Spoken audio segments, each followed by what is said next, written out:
Hello aspirants, welcome to Simran IS YouTube channel. This is video lecture on Learn by Maps Current Affairs. इस video में हम ethanol blending पे बात करेंगे। जैसे कि हमें पता है कि प्राइम मिनिस्टर नरेंद्र मोदी ने 75th इंडिपेंडेंस एनिवर्सरी पे ऐलान किया था कि इंडिया ने 10% ऑफ इथेनॉल ब्लेंडिंग का जो टारगेट है वो समय से पहले जो है वो अचीव कर लिया है। तो ये एक बहुत ही गर्व की बात है। अब पहले हम इथेनॉल के बारे में देखते हैं। इथेनॉल को ethyl alcohol, grain alcohol, drinking alcohol ये सब नामों से भी बुलाया जाता है। इथेनॉल जो है वो एक साइको एक्टिव सब्सटेंस है, यानी कि जो माइंड को इफेक्ट करता है। एक रिक्रिएशनल ड्रग भी है। रिक्रिएशनल ड्रग होती है जो हमारी जो कॉन्शियसनेस की स्टेट होती है उसको चेंज कर देती है फॉर प्लेजर। ठीक है, जैसे हेरोइन जैसी ड्रग्स होगी और एक्टिव इंग्रेडिएंट इन अल्कोहलिक ड्रिंक्स। इसकी मेडिकल एप्लीकेशंस है, जैसे ये एंटीसेप्टिक और डिसइंफेक्टेंट के तौर पे भी यूज़ होता है। कोविड के टाइम पे भी काफ़ी टाइम इसको यूज़ किया गया सैनिटाइजर्स में। इसकी प्रॉपर्टीज़ हैं कि एक तो ये ऑर्गेनिक केमिकल कंपाउंड है, वोलेटाइल है, मतलब ये रूम टेम्परेचर पे इवेपोरेट हो जाता है, फ्लेमेबल है, कलरलेस है और थोड़ी सी ओडोर भी है, थोड़ी सी स्मेल भी है। प्रोडक्शन के दो तरीके हैं, एक तो नेचुरली होता है, फर्मेंटेशन होती है शुगर की बाय द ईस्ट। दूसरा है कि पेट्रोकेमिकल प्रोसेसेस होते हैं जैसे ethylene hydration. Uses of ethanol as a chemical solvent या फिर सिंथेसिस ऑफ ऑर्गेनिक कंपाउंड्स के लिए। इथेनॉल जो है हम जितने भी बायोफ्यूल यूज़ कर रहे हैं उनमें से एक प्रिंसिपल बायोफ्यूल है और ये एक एग्रीकल्चर बाय प्रोडक्ट है। E20, E10 ऐसे वर्ड्स हम यूज़ करते हैं। तो E20 का मतलब होता है जब हम इथेनॉल का जो 20% ब्लेंडिंग होती है पेट्रोल में। E10 का मतलब होता है जब पेट्रोल में 10% इथेनॉल ब्लेंडिंग होती है। तो E10 एंड E20 का आप माइंड में रखना है। अब इथेनॉल ब्लेंडिंग होती क्या, ये देखते हैं। जब इथेनॉल जो होता है उसको पेट्रोल के साथ या फिर अदर फ्यूल्स के साथ ब्लेंड किया जाता है, इससे जो वो फ्यूल होता है वो एनर्जी एफिशिएंट हो जाता है। इसको इथेनॉल ब्लेंडिंग बोलते हैं। इथेनॉल जो है हमें पता है कि शुगर केन से ही ऑब्टेन किया जाता है। शुगर केन से अदर सोर्सेज भी हैं, जैसे राइस हस्क हो गया, मेज हो गया। इथेनॉल को गैसोलीन के साथ मिक्स करके या ब्लेंड करके डिफरेंट जो है ब्लेंडिंग फॉर्म्स बनाई जा सकती हैं, जैसे E10 हो गया, E20 हो गया।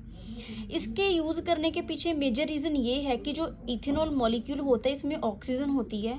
हमें पता है जो ऑक्सीजन है वो बर्निंग को प्रमोट करती है। तो इससे जो इंजन में जो फ्यूल होता है वो कम्प्लीटली कंबस्ट हो जाता है, जल जाता है, जिससे बहुत कम एमिशंस होती हैं, जो एनवायरनमेंट पोल्यूशन है वो कम हो जाता है। इंडिया ने 2003 में इथेनॉल ब्लेंडेड प्रोग्राम जो है स्टार्ट किया था। इसके पीछे एम था कि ये सबसे पहले तो जो कंट्री क्रूड ऑयल इंपोर्ट करता है उस पर डिपेंडेंस कम हो, कटिंग ऑफ कार्बन एमिशंस हो। तीसरा था कि जो फार्मर्स हैं अपने क्रॉप्स उगाते हैं, चाहे उनको रेट मार्केट में नहीं मिलता उस टाइम पे वो अपनी जो क्रॉप्स हैं वो इथेनॉल ब्लेंडिंग के लिए बेच सकते हैं। सेकेंडली जो उनके रेजिड्यू हैं, क्रॉप के रेजिड्यू हैं, उसको भी बेच के जो अपनी फार्मर जो अपनी इनकम उसको सप्लीमेंट कर सकते हैं। ये इथेनॉल ब्लेंडेड प्रोग्राम का जो एम था। अब नेक्स्ट चीज़ जो 10% इथेनॉल ब्लेंडिंग है, इसको E10 को हमने पहले डिस्कस किया, बोला जाता है। एम जो है 20% करना है। 10% तो हमने अचीव कर ही लिया, अब इसको 20% करना है बाय 2030। लेकिन नीति आयोग के इथेनॉल ब्लेंडेड रोड मैप के हिसाब से 2030 के टारगेट को अब 2025 कर दिया गया। नीति आयोग की एक रिपोर्ट आई है जिसमें बताया गया है कि 185 मिलियन टन ऑफ जो पेट्रोल था इंडिया ने इंपोर्ट किया 2021 में, और जो उसकी कॉस्ट आई इंडिया को 185 million ton of petroleum export करने की जो कॉस्ट आई वो 55 बिलियन थी, यानी $55 बिलियन। अब अगर इथेनॉल ब्लेंडेड प्रोग्राम सक्सेसफुल हो जाए तो हर साल हम 4 बिलियन पर एनम जो है सेव कर सकते हैं। तो हमारी जो कॉस्ट है वो अप्रॉक्सीमेटली 51 बिलियन रह जाएगी। अब जनरेशन्स ऑफ बायोफ्यूल्स की बात करते हैं। इंडिया में 4 जनरेशन्स ऑफ बायोफ्यूल्स हैं। जो फर्स्ट है वो है शुगर, कॉर्न और स्टार्च। ये खाने वाले जो क्रॉप्स हैं उससे बनाया जाता है। इसमें कार्बन का कंटेंट होता है वो ज़्यादा होता है। सेकंड जनरेशन में अब ग्रीन हाउस गैसेस का कंटेंट कम हो जाएगा और जो इसमें खाने वाली जो क्रॉप्स हैं वो यूज़ नहीं होंगी, बल्कि उनका जो लेफ्ट ओवर है वो यूज़ होगा, जैसे राइस हस्क हो गया। थर्ड जनरेशन बायोफ्यूल्स हैं, ये कार्बन न्यूट्रल होंगे क्योंकि ये जो प्रोड्यूस किए जाएंगे माइक्रोब से, माइक्रो ऑर्गेनिज्म से, for example algae. Fourth generation जो बायोफ्यूल होंगे ये कार्बन नेगेटिव होंगे, यानी बिल्कुल भी कार्बन की एमिशन नहीं होगी। ये प्रोड्यूस किए जाएंगे फ्रॉम जेनेटिकली इंजीनियर्ड क्रॉप से। नेक्स्ट है कि फर्स्ट और सेकंड जनरेशन इथेनॉल क्या है। फर्स्ट जनरेशन इथेनॉल देखते हैं, क्योंकि स्टार्टिंग में जो इथेनॉल है वो शुगर केन से प्रोड्यूस किया जा रहा था, तो मोलेसिस को फर्स्ट जनरेशन सोर्स बोला जाता है। लेकिन धीरे धीरे इथेनॉल की सप्लाई को बढ़ाने के लिए जो इथेनॉल था वो सिर्फ शुगर केन से सप्लीमेंट नहीं हो सकता, तो और सोर्सेज जो थे गवर्नमेंट ने अलाउ किए कि इथेनॉल की प्रोक्योरमेंट अदर सोर्सेज से भी होनी चाहिए, जैसे राइस स्ट्रॉ हो गया, व्हीट स्ट्रॉ, कॉर्न कॉब्स। तो इन सबको सेकेंड जनरेशन इथेनॉल बोला जाता है। इसका बेनिफिट क्या है, ये जितने भी चाहे राइस स्ट्रॉ हो गया, व्हीट स्ट्रॉ, कॉर्न कॉब्स हो गया, ये सब के सब जो हैं ये रेजिड्यू हैं, फूड क्रॉप नहीं है, ये रेजिड्यू हैं। तो फार्मर्स क्या कर सकते हैं, इनको बेच के एक तो अपनी इनकम को सप्लीमेंट कर सकते हैं, दूसरा है कि एयर पोल्यूशन कम होगी, क्योंकि फार्मर्स इनको असल में क्या करते हैं, जला देते हैं आफ्टर द क्रॉप हार्वेस्ट। अब इम्पैक्ट देखते हैं कि दूसरे कंट्रीज में कैसे हुआ, दूसरे कंट्रीज में जो इथेनॉल ब्लेंडिंग प्रोग्राम है वो कैसे चल रहा है। Ethanol blending programme USA, China, Canada और ब्राज़ील कंट्रीज़ में है। ब्राज़ील जहाँ पे शुगर केन काफ़ी ज़्यादा होता, उन्होंने तो एक लॉ ही पास कर दिया था कि पेट्रोल में जो इथेनॉल का कंटेंट है वो 18 to 27.5% होना चाहिए, और ये टारगेट जो है अचीव कर लिया है ब्राज़ील ने। 27% ब्लेंडिंग जो है इथेनॉल की पेट्रोलियम में उन्होंने 2021 में ही अचीव कर ली। तो ये कंट्रीज़ काफ़ी आगे हैं, चाहे ये ब्राज़ील एक डेवलपिंग कंट्रीज़ है, लेकिन इथेनॉल ब्लेंडिंग के मामले में ये डेवलप्ड कंट्री जैसे यूएस हो गया, कनाडा हो गया, उससे आगे हैं। अब ऑटो इंडस्ट्री जो है, इन्होंने कमिटमेंट की है कि हम 2025 तक E20 जो है E20 कंप्लेंट इंजन्स जो हैं, व्हीकल्स जो हैं, वो हम तैयार करने शुरू कर देंगे। इससे जो क्या है, उनको ट्वीकिंग करनी पड़ेगी अपने इंजन्स में, ताकि जो E20 वाला जो पेट्रोलियम है वो इंजन्स यूज़ कर सकें। नेक्स्ट अदर ऑल्टरनेटिव्स क्या हैं, दूसरे जो ऑल्टरनेटिव्स हैं वो इलेक्ट्रिक व्हीकल्स हैं, हाइड्रोजन पावर है, CNG हो गया जो आजकल यूज़ भी हो रहा है। बट ऑटो इंडस्ट्री जो है वो यूज़ ऑफ बायोफ्यूल्स को प्रेफरेंस कर रही है। इसका जो रीज़न है वो ये है कि उनको इन्वेस्टमेंट जो है, बार बार इन्वेस्टमेंट करने की ज़रूरत नहीं है after the designing of engine. अब चैलेंजेस कौन कौन से हैं, एक तो चैलेंजेस है कि जो इंजन्स हैं, ऐसे इंजन्स बनाए जाएं जो हायर इथेनॉल जो ब्लेंड्स होंगे फ्यूचर में, उनके हिसाब से इंजन बनाए जाएं। दूसरा है कि जो इंजन्स हैं वो ड्यूरेबल हों। तीसरा है कि इनकी जो फील्ड ट्रायल्स है वो पहले ही कंप्लीट की जाएं। जो इथेनॉल है, हमें पता है कि इसमें एक ऑक्सीजन का मॉलिक्यूल होता है जो कम्प्लीटली बर्न हो जाता है, तो कार्बन डाइऑक्साइड जो है बहुत कम, नील कार्बन डाइऑक्साइड की एमिशन नहीं होती।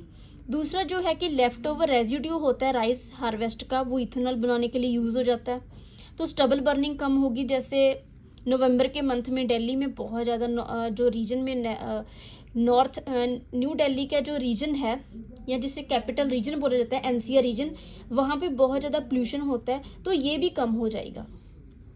अभी 2G इथेनॉल प्रोजेक्ट तो जो था इनॉग्रेशन की गई, देखा गया कि ये ग्रीन हाउस गैसेस को कम करेगा। कितना कम करेगा, 3 lakh ton of carbon dioxide emissions per annum. तो 3 lakh ton of carbon dioxide emissions per annum इतनी कम करेगा। ये किसके बराबर, अगर हम इसको प्रैक्टिकली देखें तो ये 63,000 हर साल अगर हम गाड़ियाँ कम करें उतना बनता है। तो अगर हम 63 गाड़ियाँ जो हैं 63,000 63,000 गाड़ियाँ सड़क पर से रिप्लेस कर दे, हटा दे, तो कितना पोल्यूशन कम होगा, तो ये उसके बराबर है। लेकिन जो नाइट्रस ऑक्साइड है उसका एमिशन ये कम नहीं करते। इश्यूज़ दूसरे और भी कई इश्यूज़ हैं। एक तो ये है कि जो inefficient land use in ethanol production. अब अगर हमें इथेनॉल प्रोड्यूस करना है तो हमें बहुत सारी क्रॉप्स उगानी पड़ेंगी जो कि एरिया कवर करती हैं काफ़ी सारा, तो बोला जाता है कि इससे बेटर है इलेक्ट्रिक व्हीकल यूज़ कर लो। दूसरा है पानी की ज़रूरत बहुत होती है। अगर 1 टन ऑफ शुगर कॉर्न जो है उससे शुगर केन से 100 किलोग्राम शुगर बनती है और 70 किलोग्राम इथेनॉल प्रोड्यूस होता है 1 टन से। लेकिन 1 टन गन्ने को उगाने के लिए 2860 लीटर ऑफ वाटर यूज़ होता है। तो ये वाटर एफिशिएंट नहीं है, क्योंकि हमें पता है इंडिया में वाटर की क्राइसिस बढ़ रही है ऑल ओवर वर्ल्ड भी। तो ये एक कोई वाइज डिसीजन नहीं होगा। शुगर केन प्राइमरी सोर्स रहेगा इथेनॉल का, ये बोला जा रहा है, क्योंकि जो बाकी सोर्सेज हैं अदर जो हमने देखा, चाहे वो 2G इथेनॉल के सोर्सेज हैं, वो सिर्फ 5% ही एडिशनल एनुअल इथेनॉल जो रिक्वायरमेंट है उसको पूरा कर पाएंगे। एक दूसरी जो इशू है वो ये है फूड सिक्योरिटी को लेके, क्योंकि इंडिया जो है बहुत सारे लोग बिलो पॉवर्टी लाइन रह रहे हैं। तो क्रॉप आउटपुट जो होगी, जो हम फूड और फॉडर होता है पशुओं के चारे के लिए हम उगा रहे हैं, उसको अगर हम इथेनॉल की तरफ डाइवर्ट कर देंगे तो काफ़ी फूड सिक्योरिटी के लिए इश्यूज आ सकते हैं। क्योंकि इस बार इंडिया में ऑल ओवर द वर्ल्ड भी वीट हार्वेस्ट जो है वो कम हुई है। रीज़न बिहाइंड हीट वेव्स थी। हीट वेव्स की वजह से लोअर देन एक्सपेक्टेड हार्वेस्ट हुई। वर्ल्ड लेवल पे भी जो कॉर्न या मेज़ है उसकी प्रोडक्शन कम हो रही है। तो इंडिया के लिए जो इश्यूज आएंगे, एक तो है फूड सप्लाई चेन इंडिया में स्ट्रेंथन करनी है, फिर बफर स्टॉक भी बना के रखना है, ग्रेन्स को एक्सपोर्ट भी करना है फॉर द प्रॉफिट्स। और अगर हमें ये सब करना है तो उसके साथ साथ अगर हम ग्रेन्स को इथेनॉल के लिए भी यूज़ कर रहे हैं तो इंडिया के लिए ये जो है समस्या हो सकती है। So thanks for watching.